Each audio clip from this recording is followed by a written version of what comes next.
Hello student, मैं हूँ Renu Sharma MA international school से। आज हम हिंदी विषय के अंतर्गत पाठ एक प्रियतम नामक एक कविता पढ़ेंगे जो कि सूर्यकांत त्रिपाठी निराला द्वारा लिखी हुई एक बहुत ही सुंदर कविता है। तो चलिए शुरू करते हैं। पाठ एक प्रियतम।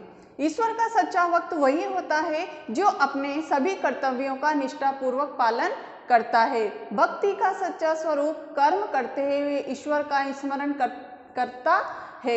इस पाठ के अंतर्गत किसान को भगवान विष्णु ने अपना प्रिय भक्त माना है, जो सुबह से शाम तक खेती करते हुए अपने परिवार के कार्यों का भी निष्ठापूर्वक पालन करता है।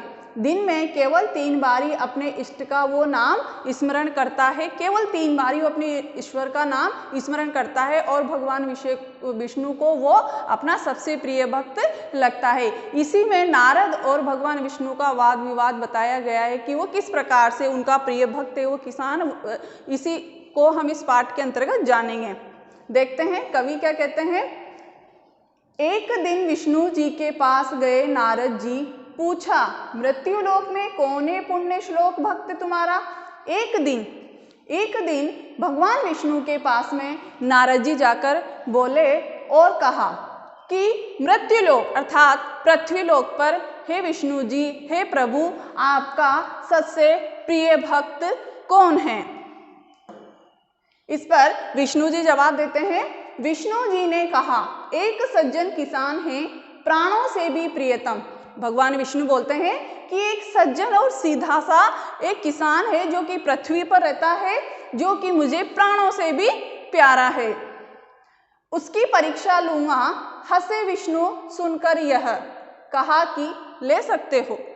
भगवान विष्णु से बोले नारद जी कि ठीक है, फिर तो मैं उसकी परीक्षा लेता हूँ, क्योंकि मैं तो दिन रात, जो नारद जी दिन रात भगवान का स्मरण करते हैं, तो वो सोचते हैं कि उनके मन में कहीं ना कहीं ईर्ष्या उत्पन्न हो जाती है कि मेरे से बड़ा इनका कौन भक्त हो सकता है। तो भगवान विष्णु से बोलते हैं कि ठीक है, फिर तो मैं उनकी परीक्षा लेता हूँ, ऐसा कौन सा सच्चा भक्त है आपका। तो भगवान विष्णु इस पर हंसकर बोलते हैं ठीक है, आप ले सकते हो। नारद जी चल दिए, पहुंचे भक्त के यहाँ। देखा हल जोत कर आया वह दोपहर को, दरवाजे पहुंचकर राम जी का नाम लिया। अब नारद जी बैकुंठ लोक से चलते हैं और उस किसान के घर पर आकर चुपके से उसके क्रियाकलापों को देखते हैं। और क्या देखते हैं वो भक्त के घर पर पहुंचकर कि वो हल जोत कर खेती कर अपने खेत से वापस घर पर आता है दोपहर के समय, और दरवाजे पर वो जैसे ही पहुंचता है तो वो हाथ जोड़कर राम जी का नाम लेता है, ईश्वर का स्मरण करता है। स्नान भोजन करके फिर चला गया काम पर। भगवान का नाम लिया, स्नान किया, दोपहर का भोजन किया और वापस वो फिर अपने काम पर चला गया। शाम को आया दरवाजे, फिर नाम लिया। प्रातः काल चलते समय एक बार फिर उसने मधुर नाम स्मरण किया। फिर उसके जो प्रातःकालीन जो उसके क्रियाकलाप है वो करने के लिए वो प्रातःकाल उठा और फिर उसने अपने भगवान का नाम लिया। बस केवल 3 बार।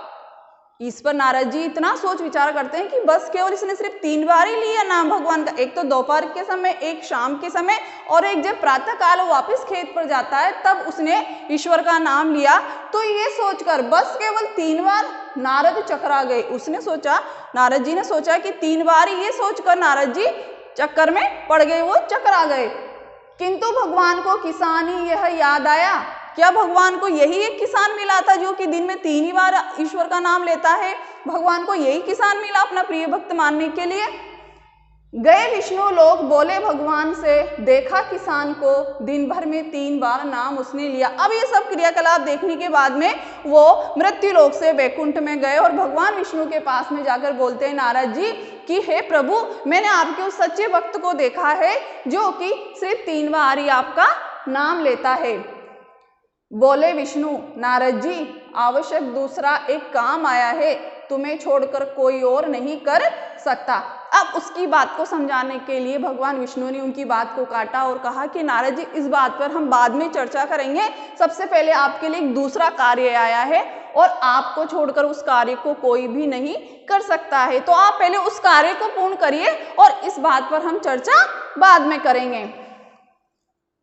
साधारण विषय यह, वाद को विवाद होगा। ये तो एक साधारण से विषय है, किसान का कौन सच्चा भक्त है, कौन प्रिय भक्त है, ये तो साधारण विषय आपके लिए एक बहुत ही आवश्यक काम आया, पहले आप उसको पूर्ण कीजिए, तब तक ये आवश्यक कार्य पूरा कीजिएगा। अब तेल पूर्ण पात्र यह लेकर प्रदक्षिणा कर आइए भूमंडल की, ध्यान रहे सविशेष एक बूंद भी इससे तेल न गिरने पाए। अब उस कार्य को बात पर छोड़ करके भगवान उनकी परीक्षा लेना चाह रहे हैं और उनको बोल रहे हैं कि एक तेल से भरा हुआ एक पात्र है, उनको देते हैं कि तेल से पूरा भरा हुआ एक बर्तन था और बोले कि इसको लेकर के आप जाइए और पूरे भूमंडल की, पूरी पृथ्वी की प्रदक्षिणा अर्थात चक्कर काट करके आइए इसमें से, ध्यान रहे। और क्या बोल रहे हैं कि इस चीज का आप अवश्य ध्यान रखें कि एक बूंद भी इससे से तेल ना गिर पाए, कि इसमें से एक बूंद भी तेल नीचे नहीं गिरना चाहिए। ये पूरा भरा हुआ पात्र है, बर्तन है तेल से, और इसको लेकर आपको पृथ्वी के चक्कर काट कर आने हैं और इसमें से एक बूंद भी नीचे नहीं गिरनी चाहिए। लेकर चले नारद जी आज्ञा पर धृत लक्ष्य, एक बूंद तेल उस पात्र से गिरे नहीं, योगीराज जल्द ही विश्व पर्यटन करके लौटे वैकुंठ को। अब नारद जी उस पात्र को लेकर अपने लक्ष्य की ओर चल देते। क्या लक्ष्य था उनका? कि इसमें से एक बूंद भी तेल नहीं गिरना चाहिए और मुझे पृथ्वी की प्रदक्षिणा करके आना है। अपने लक्ष्य की ओर चले और उसमें से एक बूंद भी नहीं गिरे। योगीराज अर्थात नारद जी, योगीराज अर्थात नारद जी विश्व पर्यटन, विश्व को घूम करके वापस वो बैकुंठ धाम लौटते हैं भगवान विष्णु के पास में। तेल एक बूंद भी उस पात्र से गिरा नहीं, उल्लास मन में भरा था। उनको इसी बात की खुशी थी, उनको इसी बात की प्रसन्नता थी कि मैंने एक बूंद भी तेल नीचे नहीं गिराया, जैसा भगवान ने मेरे को आदेश दिया था, मैंने वो कार्य पूरा किया। ऐसी खुशी उनके मन में अंदर थी, उनका मन उल्लास से भरा हुआ था।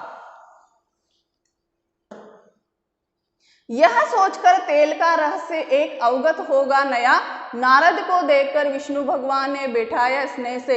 उन्होंने ये सोचा, भगवान विष्णु सोचा कि अब नारद जी को इस तेल का एक रहस्य, नया रहस्य अवगत होगा, पता होगा कि इस बूंद नीचे गिरने का क्या कारण था, क्या कि क्यों एक भी बूंद नीचे नहीं गिरी। इस बात का सोच विचार करके भगवान विष्णु ने नारद जी को अपने पास में बहुत ही स्नेह से, प्रेम से अपने पास बिठाया।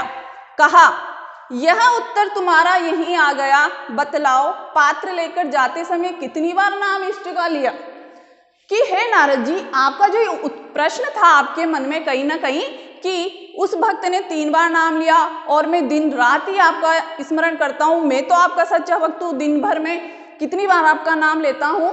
तो इसका उत्तर ये है नारद जी कि जो तुम पात्र लेकर आए हो तेल का, इसी में तुम्हारा उत्तर आ गया है। अब आप मुझे ये बताइए कि जब आप ये पात्र, ये बर्तन लेके गए तेल का, तब आपने मेरा कितनी बार नाम लिया, अपने इष्ट का कितनी बार नाम लिया था? एक बार भी नहीं, शंकित हृदय से कहा नारद ने विष्णु से। काम तुम्हारा ही था, ध्यान उसी में लगा रहा, नाम फिर क्या लेता। और विष्णु ने कहा, नारद, उस किसान का भी काम मेरा ही दिया हुआ है। देखिए कितना सुंदर वर्णन किया है निराला जी ने यहाँ पर, कि नारद जी कहते हैं कि हे प्रभु, मैंने तो आपका एक बार भी नाम नहीं लिया। क्यों नहीं लिया? क्योंकि शंकित हृदय से, एक शंका वाले हृदय से, शंकित मन से कहा कि मैं अपने प्रभु को किस मुँह से मैं जवाब दे रहा हूँ कि मैंने आज आपका एक बार भी नाम नहीं लिया है। क्योंकि हे प्रभु, ये आपका ही दिया हुआ कार्य था, आपने ही मुझे आदेश दिया था कि एक बूंद भी नहीं गिरना चाहिए, तो मैं उस काम को कैसे खराब कर सकता था, मेरा ध्यान तो उसी में लगा रहा। विष्णु ने कहा, नारद, उस किसान का काम भी मेरा ही दिया। फिर विष्णु ने कहा कि हे नारद जी, जिस प्रकार से आपको मैंने कार्य दिया है, तो जो वो किसान है उसका भी कार्य मेरा ही दिया हुआ है, मेरे ही उसके कार्य दिया हुआ है कि वो अपने परिवार का पालन पोषण भी करेगा, अपने परिवार के कर्तव्यों का भी सच्ची निष्ठा से निर्वाह करेगा और मेरा भी नाम लेगा। तो वो भी अपने कर्तव्य का पूर्ण तरह से पालन कर रहा है। उत्तरदायित्व कहीं लादे हैं, एक साथ सबको निभाता और काम करता हुआ नाम भी वह लेता है। मैंने उसके ऊपर कई उत्तरदायित्व लादे हैं उस पृथ्वी लोक पर, उस मृत्यु लोक में, कि उसको अपने परिवार का भरण पोषण भी करना है, कृषि कार्य भी करना है, सारे उत्तरदायित्व निभाने, और साथ ही साथ उसने मेरा नाम भी लिया है।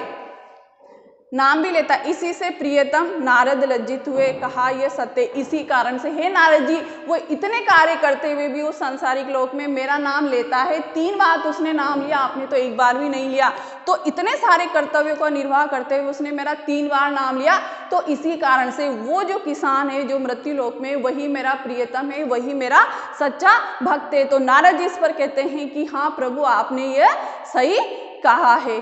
Thank you.